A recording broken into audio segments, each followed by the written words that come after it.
non seulement en tant qu'élève, mais aussi comme la voix de milliers de jeunes Sénégalais qui rêvent chaque jour d'un avenir meilleur à travers l'éducation. Je prends la parole avec humilité, mais aussi avec gravité.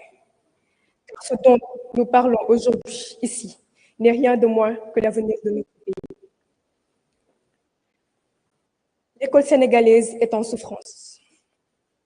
Elle souffre du manque d'infrastructures adéquates, d'équipements insuffisants, de classes surchargées, où il devient difficile d'apprendre et d'enseigner. Elle souffre du manque de manuels scolaires, de laboratoires dignes de ce nom, de bibliothèques vides là où elles existent encore. Elle souffre de l'angoisse de chaque rentrée scolaire où nous, élèves, ne savons pas si nous irons au bout de l'année scolaire sans interruption. Elle souffre enfin de ces grèves à répétition qui compromettent nos chances d'acquérir le savoir et la formation nécessaire pour bâtir notre avenir.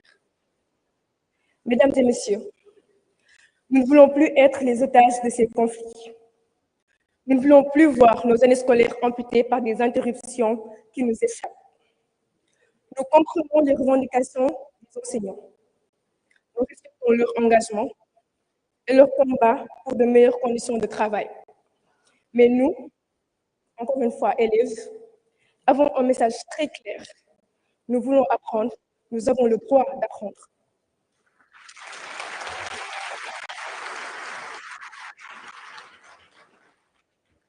Nous rêvons d'une école stable, où les enseignants sont présents et motivés, où nous pouvons nous concentrer sur nos études sans craindre une nouvelle suspension de cours. Nous ne voulons plus d'un système où la qualité de notre formation dépend de la durée des grèves et des négociations.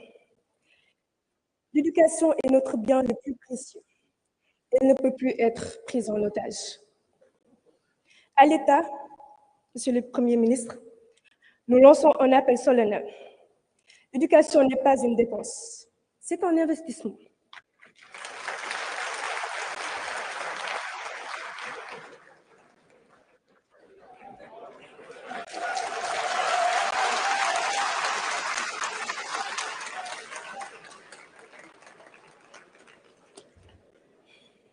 Un pays qui veut se développer doit donner à son école les moyens de réussir.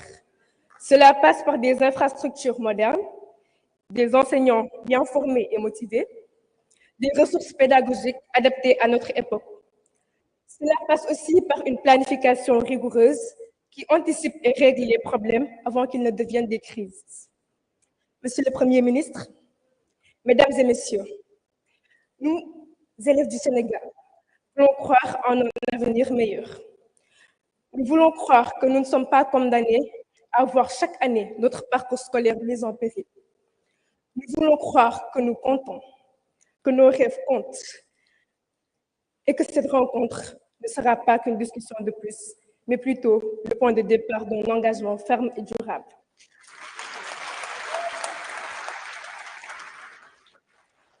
Le Sénégal de demain se construit aujourd'hui dans nos écoles, nos lycées et nos universités.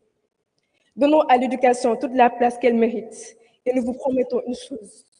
Nous ferons honneur à ce pays, nous porterons haut son flambeau, nous bâtirons une nation forte et prospère. Je vous remercie.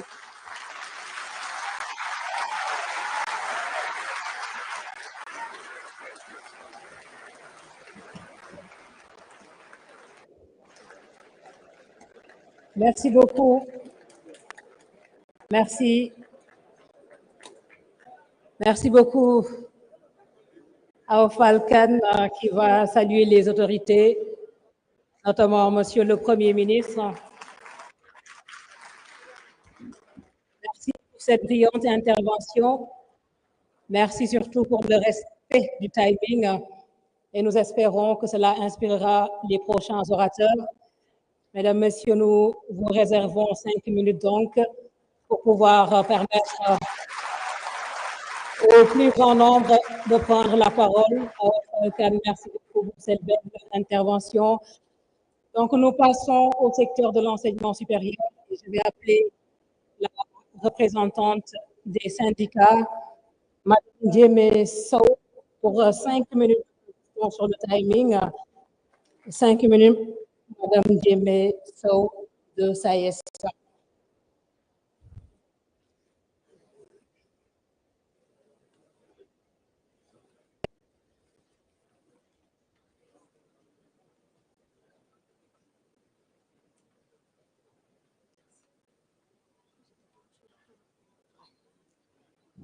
Merci, Madame.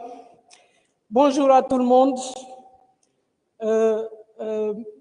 Monsieur le Premier ministre, merci d'avoir organisé cette rencontre. Je vais juste rappeler en Wolof ce qu'on dit. Merci de nous avoir associés à cette rencontre pour qu'on puisse faire partie des Magoum Wahonna. Monsieur le ministre, il nous est demandé aujourd'hui de venir participer à cette rencontre qui va peut-être sceller un pacte social. J'ai une question au début de ma prise de parole. J'en aurai une autre à la fin de ma prise de parole. Et entre les deux, je brosserai rapidement la revendication du SAES. Je dis bien là, parce que je parle au singulier. Ça va vous étonner, parce qu'un syndicat a des revendications. Monsieur le Premier ministre, ma question au début de mon propos, c'est est-ce qu'on est en train de nous demander actuellement de souscrire à un pacte social sur la tombe de nos défunts camarades? Voilà ma question. Et cela me permet de revenir sur la revendication. Nous avons exprès choisi de ne pas parler des autres revendications. Ces autres revendications qui ont été scellées dans un accord qui a été signé depuis le 6 janvier 2023. Il n'est point question de pacte ou d'accord signé pendant la période dite obscure ou pendant la période de doute. Non, ce sont des accords. C'est un accord qui a été signé depuis le 6 janvier 2023. Et dans cet accord-là, il y a 6 points que je vais taire. Je vais les taire parce que je n'ai pas envie aujourd'hui de parler des problèmes de l'université sénégalaise, que sont les insuffisances budgétaires. Je n'en parle pas, hein? Oui.